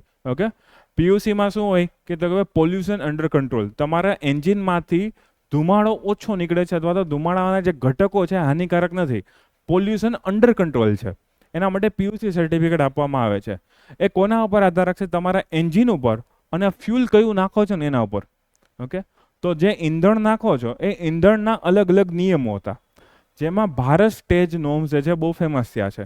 આ ભારત સ્ટેજ નોર્મમાં સુપ્રીમ કોર્ટે એક એવું ડિસિઝન આપ્યું કે ભારત સ્ટેજ નોર્મમાં 4થા તબક્કે આપણે પહોંચ્યા હતા, 4th સ્ટેજમાં પહોંચ્યા હતા. ઓકે, અને બહુ બધું પ્રદૂષણ હજી રોકાતું જ નહોતું. દિલ્હીમાં પ્રદૂષણ થાય, મુંબઈમાં પ્રદૂષણ થાય. સુપ્રીમ કોર્ટે થોડુંક ઉગ્ર થઈને એક નિર્ણય આપ્યો કે ભાઈ ભારત સ્ટેજ 4માંથી સરકારે સીધું 6માં જવાનું, 5 માટે ઊભા ના રહેતા, ડાયરેક્ટ એકદમ હાઈ ક્વોલિટી કરી નાખો. એના કારણે તમને કદાચ એવું ન્યૂઝમાં કે ધ્યાનમાં હોય કે 2020-21 પછી તમારા બાઇકોના ભાવ બહુ વધી ગયા. કદાચ આજથી 2020 પહેલાં તમે બાઇક લેવા જાઓ કે 2021 પહેલાં બાઇક લેવા જાઓ તો 60-70 હજારમાં આરામથી કોઈ પણ 2 વ્હીલર આવી જતું. એક્ટિવાનો ભાવ પણ એટલો રહેતો હતો. હવે તમે જો બધાના ભાવ 1 લાખની આજુબાજુ થઈ ગયા છે. શું કામે? આ કંપનીને ભોગવવું પડે, કંપનીને એન્જિનમાં સુધારા વધારા કરવા પડે એના કે ભાઈ આ ફ્યુલ ચાલી શકે એના માટે. તો મોંઘું થયું છે, પણ ફાયદો શું થયો છે તો કે ભાઈ પ્રદૂષણ ઓછું થાય છે. ઓકે, તો BS નોર્મ્સ કઈ રીતે પ્રદૂષણ નિયંત્રણમાં કામ કરી શકે, આખો કરંટ અફેરનો મુદ્દો છે. BS4, BS6 વિશે તમને આઈડિયા હોય ત્યારે તમે આ જવાબ લખી શકો છો. ઓકે, સાવ સિમ્પલ. જો આ એક પોઈન્ટ પૂછેલો છે કે ડે ટુ ડે લાઈફમાં તમને 5G કયો ફેર કરી શકશે. હવે તમે બધા 5G વાપરો. જો 2020માં 4 વર્ષ પહેલા ક્વેશ્ચન પૂછેલો હતો, ત્યારે 5G કદાચ ભારતમાં આવ્યું પણ નહીં હોય, ટેસ્ટિંગ ચાલુ હશે માંડ માંડ, ત્યારે લોકો ક્વેશ્ચન પૂછેલો હતો કે 5G થી તમને ડે ટુ ડે લાઈફમાં કયા ફાયદા થશે. ચલો કયો મને કયા કયા ફાયદા થાય 5G થી. ઓકે, એક ખાસ તમને મસ્ત મજાનો પોઈન્ટ કહું, જે ડિજિટલ ક્ષેત્ર છે ને એમાં તમને એટલો આઈડિયા હોવો જોઈએ કે આ ટેલિફોન જે છે, ઓકે, આ મોબાઈલ જે છે, ટેલિફોન જે છે, આનો શોધ એટલા માટે થઈ હતી કે માણસોનો સમય બચાવી શકે. હવે મને કહો કે સમય બચે છે કે બગડે છે? ઓકે, તો હવે તમને આઈડિયા છે કે તમારા આગળમાં શું કરવાનું છે. જો સત્યનું જ્ઞાન હોવું, સત્યની સમજ હોવી અને એને ફોલો કરવું અલગ વસ્તુ છે. તમને જ્ઞાન છે કે મોબાઈલ ટાઈમ બગાડે છે, છતાંય તમે રોજે રોજ વાપરો છો. ઓકે, કાંઈ વાંધો નહીં, પણ હવે તમે મને વિચારીને કહો કે 5Gના ફાયદા ક્યાં ક્યાં હોય. 5-10 ફાયદા તો કહો એટલીસ્ટ. બોલો, ઓનલાઈન વાળા પણ કોમેન્ટ કરી શકો. શું ફાયદા છે તમારા લાઈફમાં 5G થી? સ્પીડ વધારે આવી. તમે એવું બધું શું ઈસરોનું રોકેટ લોન્ચ કરો છો, તમને સ્પીડ વધારે આવી હતી, મજા આવી ગઈ?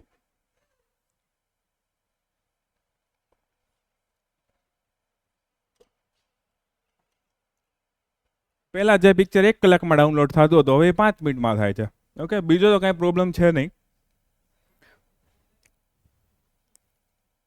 ઓકે, ડે ટુ ડે લાઈફમાં તમારા વિશે કહેજો. રિસર્ચ એન્ડ ડેવલપમેન્ટ આપણે રોજે રોજ નથી કરતા ઓનલાઈનમાં ભાઈ, તો એ વાળો પોઈન્ટ હું નહીં કહી શકું. ઝડપી સેવાઓ મળી છે તો ઝડપી લોકો હેરાન કરે છે કે ભાઈ તું રિપ્લાય કેમ નથી કરતો કે નથી કરતી, ક્યારનો મેસેજ કર્યો, 15 સેકન્ડ પહેલા મેસેજ કર્યો હોય તો એવું આપણને એવું કહે કે ભાઈ જલ્દી કેમ. ભાઈ બધા તમારી જેમ નવરા કે હાથમાં લઈને જ ના બેઠા આનો મેસેજ આવશે ફટાફટ રિપ્લાય કરી દો, કાંઈ વાંધો નહીં. હા, ફાસ્ટર કનેક્ટિવિટી એક પોઈન્ટ તમે કહી શકો. એના સિવાયનો કાંઈક તો ફાયદા થયા હશે ને, તમે ફોન વાપરો છો એના, બોલો. અરે યાર 5G ના 4G ના ફાયદા પૂછ્યું તમને, એવું તો નહીં પૂછતો ને ઈસરોનું રોકેટ કેમ બનાવવાનું છે. તમે જ કહો તમારી લાઈફમાં ફોન. ઓકે, સાવ સિમ્પલ, મોબાઈલ ફોનથી કે કોમ્પ્યુટરથી કયા કયા ફાયદા થયા તમારી લાઈફમાં? હા, શું કહો છો? એક એક બોલો, એક એક બોલો. બોલો તમે, ગર્લ્સમાંથી કોઈક બોલતું તો પહેલા બોલી લ્યો. સાચું જ હશે, જોઉં કાંઈક ફાયદો થયો છે, ચિંતા ના કરો. હું નુકસાન પછી આરામથી એકારે બધા કહીશ. બોલો, બોಯ್સમાંથી કોણ બોલતું હતું? ઈ લર્નિંગ, સાચી વાત છે. જો ઓનલાઈનમાં 9-10 જણા જે લોકો ઓનલાઈન જોવે છે એને ફાયદો થયો, ઘરે બેઠા જોઈ શકે. કદાચ કોઈકને બહુ વરસાદ નડતો હોય, કદાચ કોઈને ગામડામાંથી નીકળવાનું મન ના થતું હોય, કદાચ કોઈક બહુ આળસુડા હોય, પણ કાંઈ વાંધો નહીં, સાથે સાથે ભણી શકે છે, પોતાની બધી સમસ્યાનું સમાધાન આવી ગયું. Okay, e learning. એના કરતાં પણ બેટર તમે આને એવી રીતે રિપ્રેઝેન્ટ કરી શકો, જે લોકો દિવ્યાંગજનો હોય એ લોકો ઘરે બેસીને પડે, કોઈને પગ નથી, કોઈને હાથ નથી, તો આ સિમ્પલ છે, વિડીયો ચાલુ કરીને મૂકી દો, નોલેજ તો મળવાનું છે. ઓકે, તો દિવ્યાંગજનો માટે બહુ સારો ફાયદાકારક વસ્તુ થઈ છે આ વસ્તુ. ઓકે, એના સિવાય બોલો. સામા શું કહો છો? શોપિંગ ઓનલાઈન થઈ ગઈ, સરસ, સાચી વાત છે.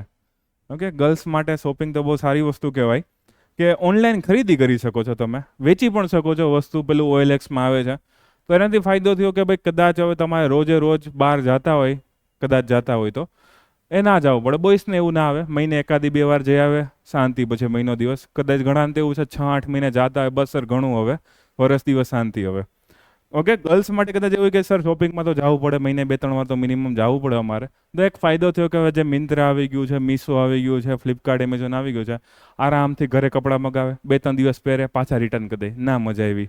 ઓકે, તો એક ઘણો ફાયદો થયો છે કે ભાઈ ઘરે બેઠા તમે શોપિંગ કરી શકો. બીજો ફાયદો એ થયો કે તમને ઘણા બધા ઓપ્શન મળ્યા. પેલી દુકાનમાં છે ને તો કંટાળી જાય, આની પાસે 10 જ કલર છે, 100-150 કલર હોય તો કંઈક મજા આવે આમ. ઓકે, હવે આની પાસે 2 જ પ્રકારના શર્ટ છે, આમ કંઈક વધારે પેટર્ન. તો હવે ઓનલાઈનમાં તમને કેટલો ફાયદો થાય કે ઓહો કેટલી બધી પેટર્ન, આમ ફેરવતા જ જાઓ, ફેરવતા જ ફેરવતા જ જાઓ. ઓકે, કેટલું અનલિમિટેડ વસ્તુ તમને મળી શકે છે, અનલિમિટેડ કલર્સ, અનલિમિટેડ સાઇઝ, કેટલી બધી વસ્તુ તમને મળી શકે. અને એ પણ બજારના ભાવમાં, એવું નહીં કે બહુ મોંઘું મળે. મોંઘું મળે લેવું હોય તો, પણ મોંઘું સસ્તું બધું મિક્સમાં તમને એમાંથી મળી શકે છે. ઓકે, તો સાચી વાત છે, ઓનલાઈન શોપિંગ જે તમે કહી શકો છો. ઓનલાઈનમાં એક ભાઈ ને બેન એણે લખ્યું છે કે ઓનલાઈન ફૂડ ડિલિવરી જે છે એમાં પણ સારું છે. બહુ હવે ગાંધીનગરમાં રહેતા હોય, બાઇક ના હોય, ઓકે, અને ખાવા પીવાનું વાગવું હોય તો ઘરેથી ઝોમેટો સ્વિગી કરી શકો છો, તો એક ફાયદો થાય. ઓકે, વર્લ્ડ સાથે કનેક્ટ કરી શકો.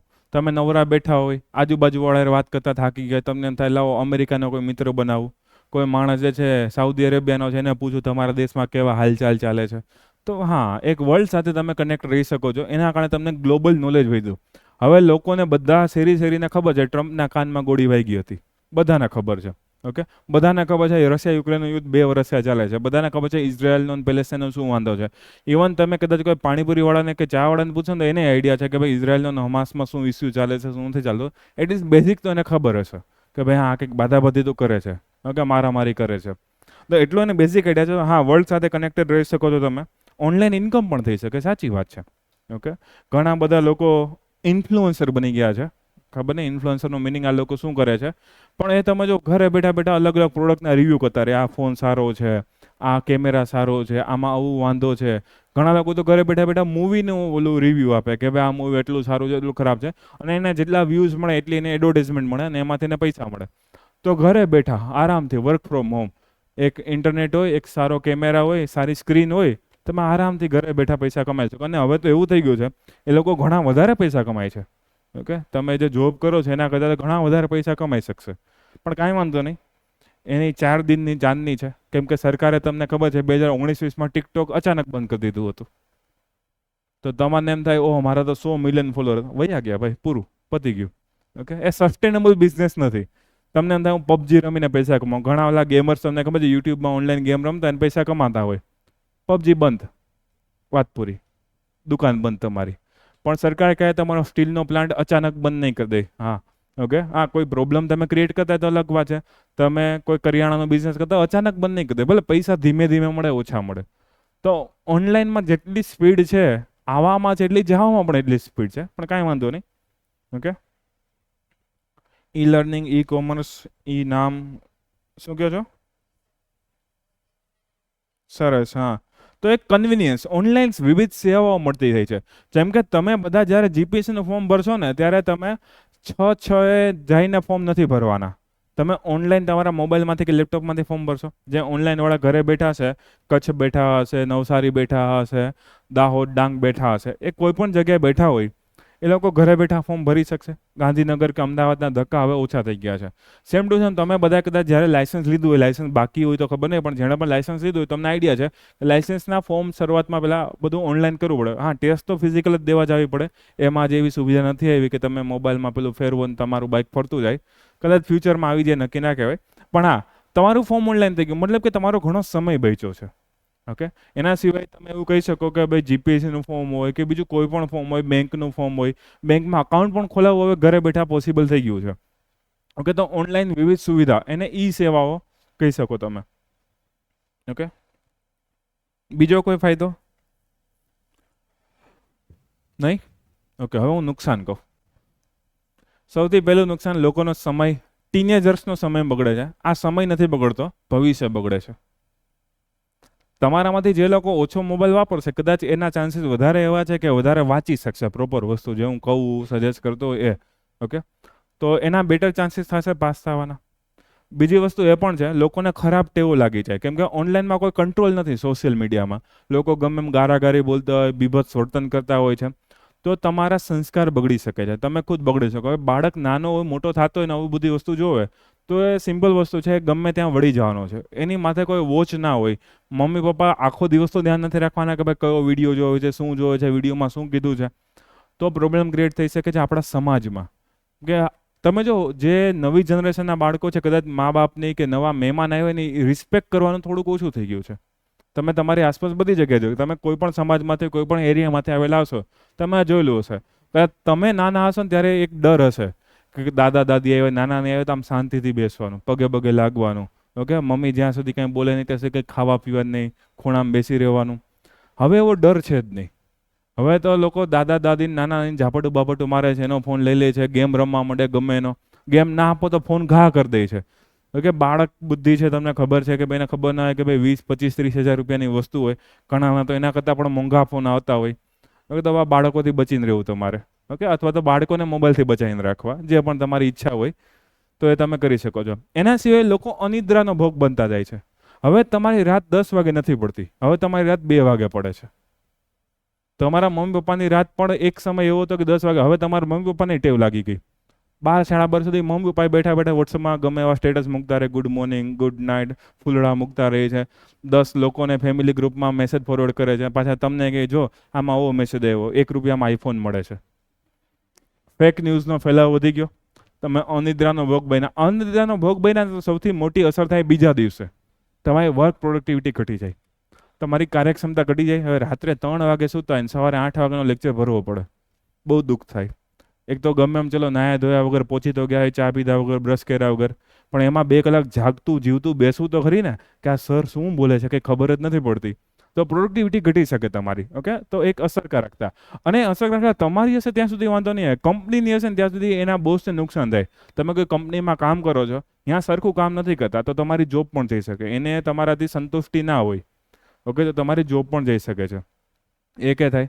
બીજું, જે આ ડાબલા મસ્ત મજાના આવી ગયા છે મને, તો આંખના ચશ્માના નંબરની અથવા તો આંખની સમસ્યા બહુ બધા બાળકોમાં વધવા માંડી છે.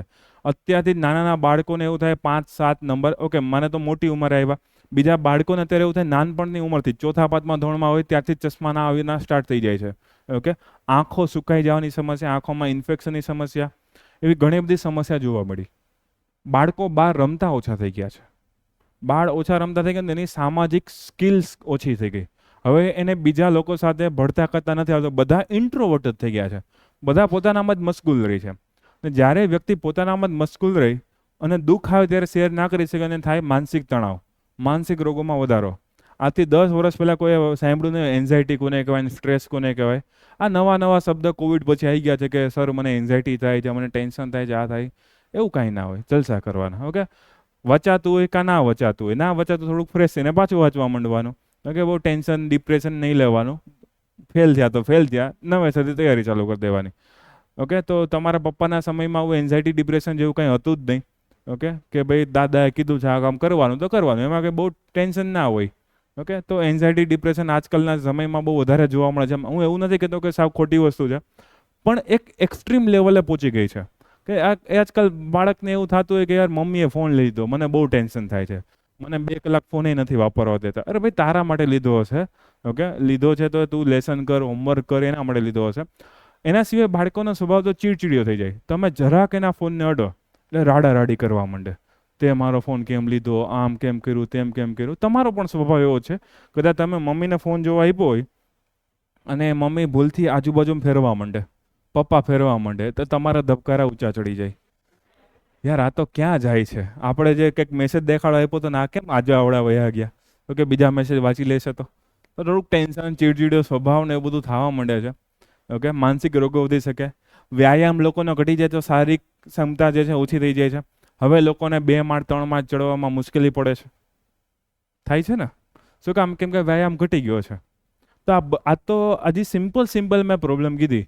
ડેટા પ્રાઇવસીના ઇસ્યુ, એક શું કહેવાય, સરકાર અથવા તો મોટી મોટી કંપની કન્ટિન્યુ આપણા ઉપર ધ્યાન રાખે. જેમ કે તમે ઘણીવાર એક્સપિરિયન્સ કરેલો હશે, તમે કોઈ સાથે વાતચીત કરો છો, કોઈને મેસેજ કરો છો, જેમ કે એમ કરો કયો છો ફરવા જાવ છે, કાશ્મીર ફરવા જાવ, 10 મિનિટમાં કાશ્મીરની એડ્સ આવવા માંડે તમને. મતલબ કે કન્ટિન્યુ તમારા ઉપર ધ્યાન રાખે છે. ઓકે, તમારી ફિંગરપ્રિન્ટ એની પાસે, તમારો ફેસ અનલોક જે છે, ફેસનો ડેટા એની પાસે છે. એને તમારો આખો માણસ ઊભો કરવો હોય ને તો 2 મિનિટમાં ઊભો કરી શકે.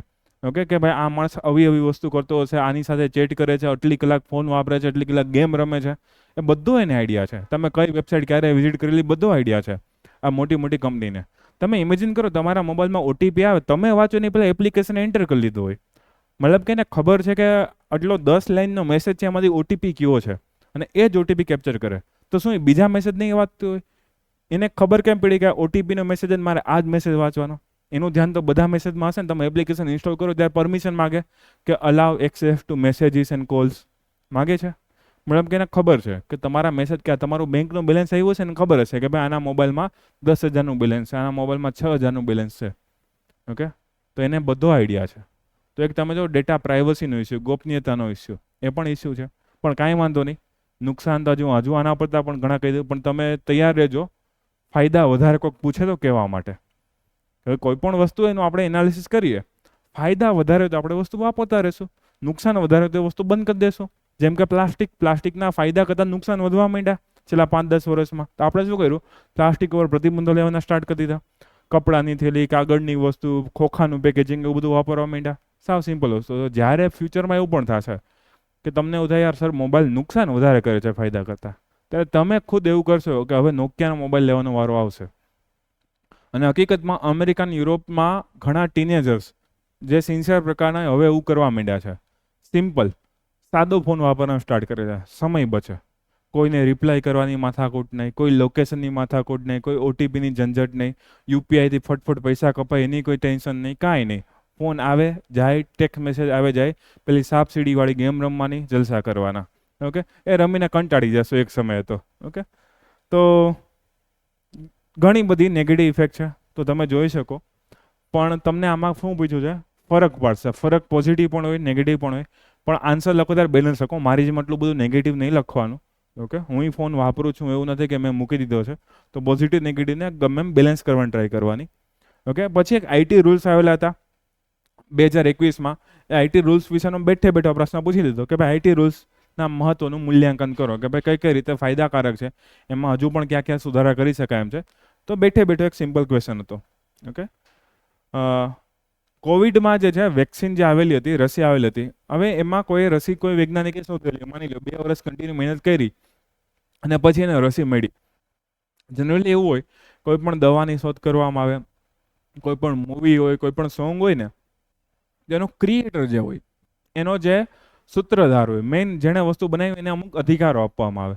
તો હવે કોવિડમાં એવું થયું કે ભારત સરકારે અને સાઉથ આફ્રિકાની સરકારે એવું કીધું કે ભાઈ તમે જો કોવિડની રસીમાં વધારે ને વધારે અધિકારો એના સંશોધકોને આપશો ને તો જાહેર હિત ઘટી જશે. એ લોકો એમ કહે છે કે ભાઈ અમારે એટલી રોયલ્ટી લેવી છે, 200 રૂપિયા 500 રૂપિયા રોયલ્ટી લેવી છે, અથવા તો અમારે આ વેક્સિન જે છે આટલી જ પ્રોડ્યુસ કરવી છે, એના કરતાં વધારે પ્રોડ્યુસ નથી કરવી. પરંતુ પ્રોબ્લેમ એ હતી કે ટપાટપ લોકો મરતા હતા, વેક્સિનનું પ્રોડક્શન ઝડપથી કરવાનું હતું. તો ભારત અને સાઉથ આફ્રિકા અને બીજા વિકાસશીલ દેશો એવી રિક્વેસ્ટ કરેલી આંતરરાષ્ટ્રીય સંસ્થાઓને કે તમે આ વખતે આમાં ઇન્ટેલેક્ચ્યુઅલ પ્રોપર્ટી રાઇટ્સ થોડાક મુલતવી રાખો, પોસ્ટપોન કરી દો, અથવા તો એમાં અમને કોઈ બેનિફિટ આપો. જેનાથી શું થાય કે વિકાસશીલ દેશો છે, ગરીબ દેશો છે, અલ્પવિકસિત દેશો છે, આફ્રિકાના દેશો હોય તો એ જગ્યાએ રસી ઝડપથી પહોંચી શકે. તો આખો ઇન્ટેલેક્ચ્યુઅલ પ્રોપર્ટી રાઇટ્સનો પ્રશ્ન છે, પણ પૂછ્યો કઈ રીતે? કરંટ અફેર્સમાં પૂછ્યો છે. તો ઓલમોસ્ટ 4 તમે જો કે ભાઈ કરંટ અફેરના જ પહોંચ્યા. 5G ટેકનોલોજી વિશેનો બેઝિક આઈડિયા જોઈએ. આ તો 2021 લખેલું છે. BS નોટ્સ મેં તમને કીધું 2020ના સુપ્રીમ કોર્ટના ચુકાદા પછી લાગુ પડ્યા હતા. આમાં COVID-19 લખેલું છે. ઓકે, હવે આ વર્ષવાળું પેપર જોઈ લઈએ, 22-23 વાળું. કે આ હમણાં લેટેસ્ટ જે ગયું છે એ વાળું પેપર છે. કૃષિમાં નેનો ટેકનોલોજીનો ઉપયોગ. નેનોટેક જો પહેલી વાર પૂછેલું છે, આટલા 5 વર્ષમાં પહેલી વાર મેં જો નેનોટેકનો પ્રોપર એકાદો પ્રશ્ન પૂછેલો કે ભાઈ નેનો ટેકનોલોજીના કારણે કૃષિમાં કયા કયા ફાયદા થાય છે, કૃષિનું ભવિષ્ય કઈ રીતે બદલી શકે છે. તો આખા 2 પેજ તમારે ભરવાના 2 જ સબ્જેક્ટમાં, કૃષિમાં નેનોટેકમાં, કૃષિમાં નેનોટેકમાં, અને કનેક્ટેડ રીતે અલગ અલગ ના લખતા. નેનોટેક આને કહેવાય, કૃષિ આને કહેવાય, એવું નહીં. બેને કનેક્ટ કરીને કયા ફાયદા થાય છે, કયા કયા આપણે સુધારા વધારે કરી શકીએ, એના વિશે છે. ઓકે, અગેન જો આગળ આપણે શું નક્કી કર્યું કે 5G ના ફાયદા ગેરફાયદા ક્યાં. 5G ને બદલે લોકો કયો શબ્દ મૂકી દીધો? AI. આર્ટિફિશિયલ ઇન્ટેલિજન્સ જે છે એ આપણી આર્થિક સામાજિક જરૂરિયાતોને પહોંચી શકશે કે નહીં શકશે? ઓકે, એનો ઉપયોગ કઈ રીતે કરી શકાશે કે નહીં કરી શકાય? ઘણી વખત તો એવું કહેવામાં આવે છે AI જે છે, આર્ટિફિશિયલ ઇન્ટેલિજન્સ જે છે, એ લોકોની જોબ ખાઈ જશે, લોકોની રોજગારી છીનવી લેશે. કઈ રીતે? સાવ સિમ્પલ એક્ઝામ્પલ આપું તમને. ખબર, તમે ફ્લિપકાર્ટમાં કોઈ પ્રોબ્લેમ હોય તો તમે એના હેલ્પ સેન્ટરમાં જાઓ તો એક ચેટબોટ આવે. તમારે અલગ અલગ ઓપ્શન સિલેક્ટ કરવાના, ડિલિવરી પાછી આપવી છે કે એક્સચેન્જ કરવું છે કે કોઈ ટાઈમ ડેટ બદલાવી છે, રિફંડ લેવું છે, શું લેવું છે. પહેલાના સમયમાં શું થતું કે તમને પેલો 1800 વાળો નંબર આપતા, 1800 123 123 એવો કોઈ નંબર આપતા, તો એમાં સામે કોઈ વ્યક્તિ તમારી સાથે વાત કરતું. હવે એ લોકોની જોબ ઘટી ગઈ હશે. શું કામ? કેમ કે હવે ચેટબોટ્સ આવવા માંડ્યા છે. ઓકે, ઘણી જગ્યાએ હવે એવું થયું કે એક મેડિકલ ક્ષેત્ર હોય તો એમાં એવું થાય કે વાયરસ બેક્ટેરિયા ફેલાવાનો ભય વધારે. તો દવા અથવા તો કોઈ ખોરાક પહોંચાડવો હોય ને તો હવે લોકો રોબોટિક્સનો ઉપયોગ કરે. રોબોટિક્સમાં કાંઈ ના, સિમ્પલ રોબોટ હોય કે એક સિમ્પલ રોબોટ હોય, એ એમને તમે ગમે મૂવમેન્ટ કરાવી શકો. દર્દીની પાસે પહોંચે અને અહીંયા પ્લેટ મૂકીને આવતો રહે.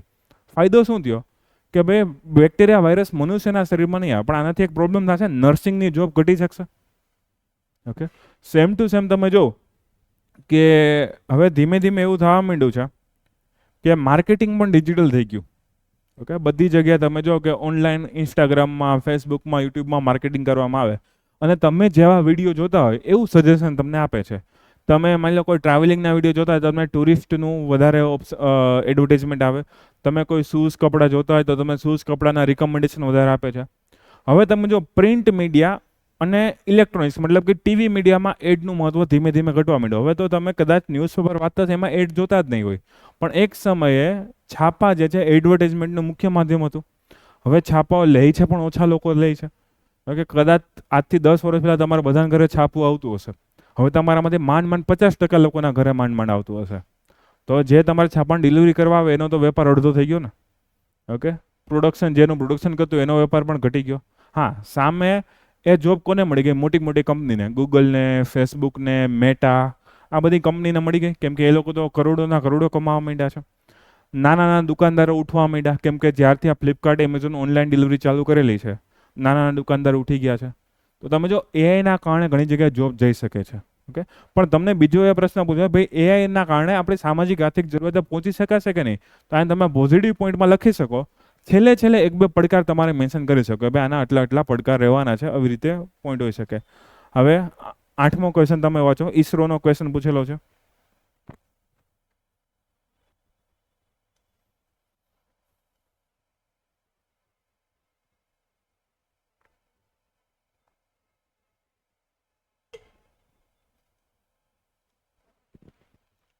ઓકે, એકદમ સ્ટેટિક પ્રશ્નથી પૂછ્યો કે ભાઈ ચંદ્રયાન 1 સમજાવો કે મંગળયાન સમજાવો કે ગગનયાન સમજાવો એવો પ્રશ્નથી પૂછ્યો. થોડોક વિચારવો પડે એવો પ્રશ્ન પૂછ્યો. ભાઈ ઈસરોએ અત્યાર સુધીમાં બહુ સારું કામ કર્યું છે એવું એ લોકો પહેલી લાઈનમાં કહી દીધું. બીજું એ પણ કીધું કે હજુ પણ ભારતે ફ્યુચરમાં સ્પેસ પર બનવું હોય અથવા તો નવો અવકાશ યુગ ન્યૂ સ્પેસ એજમાં જવું હોય તો હજુ ઈસરોની આગળ ઘણા પડકારો રહેલા છે. ઓકે, તો ઈસરોની સામે ક્યાં ક્યાં પડકારો છે, કઈ કઈ તક રહેલી છે એ તમારે કહેવાનું, અને આવું કોઈ પણ બેઠી બુકમાં આપેલું નહીં હોય. ઓકે, આ તમારે વિચારવું પડશે કરંટ અફેરમાંથી કે ભાઈ ઈસરોની સામે સમસ્યા કઈ છે, અને એ સમસ્યા દર 6 મહિને બદલાય પણ ખરી.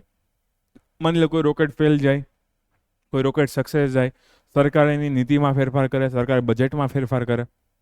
ઓકે, તમે એક પોઈન્ટ લખી નાખ્યો હોય, માની લો કે ઈસરોના ફંડિંગ ઓછું છે, તમે નવું બજેટ આવ્યું હોય, માની લો ફેબ્રુઆરી માર્ચનો સમય છે, નવું બજેટ આવી ગયું, તમે એના પછી પ્રિલિમ્સ છે કે મેઇન્સ, અને સરકારે એમાં વધારે બજેટ આપી દીધું હોય તો પછી આ પોઈન્ટ નહીં લખી શકો તમે. ઓકે, તો અલગ અલગ મુદ્દા જે છે સમય મુજબ ફરતા રહેશે. 30/30 જે છે કરંટ અફેરનો મુદ્દો છે. એક પ્રોટોકોલ હતો કુનમિંગ મોન્ટ્રિયલ પ્રોટોકોલ. કુનમિંગ ચાઇનાનું સિટી છે, મોન્ટ્રિયલ જે છે કેનેડાનું સિટી છે. તો એના કુનમિંગ મોન્ટ્રિયલ પ્રોટોકોલ વિશે જે છે એક આખો પ્રશ્ન પૂછેલો. તો જેવી રીતે આગળ કેમ આઈટી રૂલ્સ બેઠા બેઠા પૂછેલા હતા, તો આખો પ્રોટોકોલ યાદ હોય તો જ તમે લખી શકશો, બાકી લખી શકશો નહીં તમે. ઓકે, નીચેનો ક્વેશ્ચન પણ તમે જો કે ભાઈ માનવ અને વન્ય પ્રાણી સંઘર્ષ એન્વાયરમેન્ટનો ક્વેશ્ચન છે કે ભાઈ તમે ફોરેસ્ટ એરિયામાં જાઓ તો બની શકે કે દીપડો તમારા પર હુમલો કરે, હાથી પણ અમુક હોય તમારા પર હુમલો કરી શકે, ગેંડો હુમલો કરી શકે, અથવા તો એવું હોય તમે ગામડામાં રહ્યો છો અને ગામડાની આજુબાજુમાં આવા જંગલી જાનવરનો ત્રાસ વધારે હોય. આ બધી વસ્તુને શું કહેવાય? મેન એનિમલ કન્ફ્લિક્ટ અથવા તો હ્યુમન વાઇલ્ડ લાઇફ કન્ફ્લિક્ટ કહેવામાં આવે છે.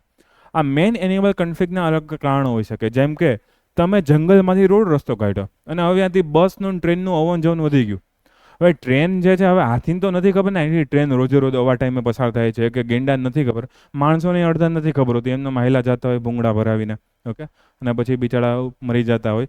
તો વિચાર કરો, હાથી અને ગેંડાને કે ગાયોનું ધણ જાતું હોય, બકરીનું ધણ આખું જાતું હોય, તો એને તો ક્યાંથી ખબર હોવાની? અને એના કારણે એવું થાય કે ભાઈ ટ્રેન સોની સ્પીડે જતી હોય. હવે ટ્રેનવાળાને નથી ખબર કે અહીંયા કોઈ સ્ટેશન આવતું હોય તો ધીમી પાડે, સ્ટેશન ના આવતું તો ક્યાંથી ધીમી પાડવાના છે? રાતનો સમય હોય, ધુમ્મસનો સમય હોય, ઓકે, ઓછું દેખાતું એવો વિસ્તાર હોય, તો અહીંયા એવું થઈ શકે કે ભાઈ પ્રાણીઓના મૃત્યુ થઈ શકે. ઓકે, આપણા વિકાસના કારણે પ્લેન ઉડાડતા હોય મસ્ત મજાનું, પ્લેનના પાંખિયામાં ચાર પાંચ પક્ષીઓ મરી જતા હોય, બની શકે ને એવું. ઓકે, તો આ બધું શું છે? મેન એનિમલ કન્ફ્લિક્ટ છે. તો મેઇન એનિમલ કન્ફ્લિક્ટ વિશેનો આખો પ્રશ્ન પૂછેલો છે તમને. ઓકે, જો 6, 7, 8 એક કૃષિ નેનોટેક વાળો, એઆઈ, ઈસરો, આ બે કરંટની સાપેક્ષે લખવા પડે. 7મો અને 8મો, 9મો તો પ્રોપર કરંટ જ છે. 10મો અને 6ઠ્ઠો જે છે એમાં તમને કરંટ ખબર ના હોય ને તો તમે જવાબ તો લખી શકશો, પણ કરંટ ખબર હોય તો થોડોક ડેટા કે થોડાક એક્ઝામ્પલ વધારે સારી રીતે એડ કરી શકો. ઓકે, પણ અગેન સાયન્સની કોઈ પ્રોપર સ્ટેટિક બુક આપણે હશે નહીં. તમારે મોટા ભાગે કરંટ અફેરમાંથી હું જેટલા કન્સેપ્ટ ક્લિયરિંગ કરાવું એમાંથી તમારે બેઝિક બુક લેવી હોય તો ઘણી બધા પબ્લિકેશન આવે છે. સિમ્પલ શું કરવાનું, તમે જે સિલેબસ લખેલો છે અથવા તો જીપીએસસીનું પેલું કાગળિયું પ્રિન્ટ કરીને લઈ જવાનું, અથવા તો મોબાઈલમાં ઓપન રાખવાનું, જોવાનું કે આટલા બધા સિલેબસવાળા પોઈન્ટ મોસ્ટ ઓફ કવર થઈ જાય, 80-90% પોઈન્ટ આવી જતા, એટલે એ બુક સારી. અને એડિશન જોઈ લેવાની 2023-24 વાળી, 24 વાળી જે પણ એડિશન હોય એ જ લેવાની. જૂની એડિશન બને ત્યાં સુધી નહીં લેવાની, ગમે એટલું ડિસ્કાઉન્ટ હોય. ઓલી બુક 100માં મળતી હોય, નવી 500 મળતી હોય, નવી લેજો, જૂની ના લેતા. કેમ કે સાયન્સમાં મેં તમને કીધું એમ કરંટ અફેરના પ્રશ્નો જ વધારે આવશે તમારે. ક્લિયર? તો આ મેઇન એક બેઝિક કન્સેપ્ટ કીધો મેં તમને કે સિલેબસ કઈ રીતનો હોય, પ્રિલિમ્સમાં કઈ રીતે પ્રશ્ન પૂછ્યા, અને મેઇન્સમાં કઈ રીતે પ્રશ્ન તમને પૂછતા હોય છે. ઓકે, પહેલાં મને કહો અહીંયા સુધી કોઈને કંઈ ક્વેશ્ચન? ઓકે, બુક્સ હું એક કોઈ પ્રોપર સજેસ્ટ નથી કરતો, પણ જે લોકો, કેટલા લોકો કોમર્સ આર્ટ્સવાળા છે? ઘણા બધા છે. ઓકે, તો એ લોકો ટ્રાય કરજો કે જ્યારે સાયન્સ ચાલુ થાય એની પહેલાં 6ઠ્ઠા 7મા 8માનું બેઝિક સાયન્સ એકવાર તમે લોકો પૂરું કરો, એટલે તમને માઇન્ડમાં ટપા પડે કે આ સર કંઈક બોયલા તો સમજાણો કે હા આવું કંઈક બોયલા છે, ફ્યુલનો મિનિંગ આ થાય, ફ્યુલ સેલ્સનો મિનિંગ આવો થતો હશે. તો એકવાર બેઝિક સાયન્સ તમારે પૂરું કરવું 6 થી 10નું. ઓકે, જેને થોડું ઘણું આવડતું હોય એને 6ઠ્ઠા 7મું ના વાંચવું, એને 8મા 9મા 10માનું વાંચી શકો છો.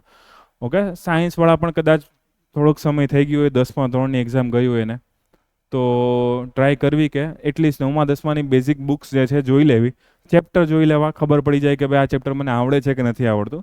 પણ અગેન બેઝિક સાયન્સના પ્રશ્ન બહુ ઓછા પૂછાશે. તમે જોયું એમ પીવાયક્યુ આપણે જોયા, પ્રિલિમ્સના જોયા, મેઇન્સના જોયા, બહુ ઓછા એવા પ્રશ્ન હશે જે તમને એકદમ બેઝિક સાયન્સના પૂછશે. મોટા ભાગે સાયન્સ એન્ડ ટેકના પ્રશ્ન તમને જોવા મળશે. ક્લિયર એટલું? ઓકે, બીજો કાંઈ ક્વેશ્ચન તમને? કઈ રીતે શું કરવું? ડન? ઓકે, બીજી એક વસ્તુ તમને કહી દઉં.